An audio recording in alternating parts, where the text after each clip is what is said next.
ലോക്സഭാ തെരഞ്ഞെടുപ്പിലേക്ക് CPM-ന് പിന്നാലെ LDF-ലെ രണ്ടാം കക്ഷിയായ CPI-യിലും സ്ഥാനാർത്ഥി പട്ടിക സംബന്ധിച്ച് തീരുമാനമായി. മുതിർന്ന നേതാവ് പന്ന്യൻ രവീന്ദ്രൻ തിരുവനന്തപുരത്ത് സ്ഥാനാർത്ഥിയാകും. മത്സരത്തിന് പന്ന്യൻ രവീന്ദ്രൻ സമ്മതമറിയിച്ചു. വയനാട്ടിൽ ദേശീയ എക്സിക്യൂട്ടീവ് കമ്മിറ്റി അംഗം ആനി രാജ മത്സരിക്കും. തൃശൂരിൽ VS സുനിൽകുമാർ, മാവേലിക്കരയിൽ CA അരുൺകുമാർ എന്നിവർ മത്സരത്തിനിറങ്ങും. ഈ മാസം 26-ന് CPI സ്ഥാനാർത്ഥികളെ ഔദ്യോഗികമായി പ്രഖ്യാപിക്കും. CPM-ന്റെ 15 സീറ്റുകളിലേക്കുള്ള സ്ഥാനാർത്ഥികളുടെ അന്തിമ പട്ടികയ്ക്ക് സംസ്ഥാന കമ്മിറ്റി കഴിഞ്ഞ ദിവസം അംഗീകാരം നൽകിയിരുന്നു. ഇതിനു പിന്നാലെയാണ് CPI-യുടെ സംസ്ഥാന എക്സിക്യൂട്ടീവ് യോഗം ചേർന്ന് സ്ഥാനാർത്ഥി പട്ടിക സംബന്ധിച്ച തീരുമാനത്തിലെത്തിയത്.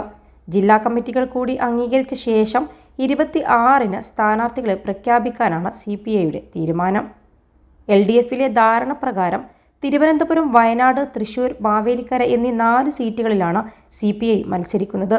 പന്ന്യൻ രവീന്ദ്രൻ, ആനി രാജ, VS സുനിൽകുമാർ, CA അരുൺകുമാർ എന്നിവരുടെ പേരുകൾ തന്നെയാണ് 4ഇടത്തേക്കും ഉയർന്നു വരുന്നത്.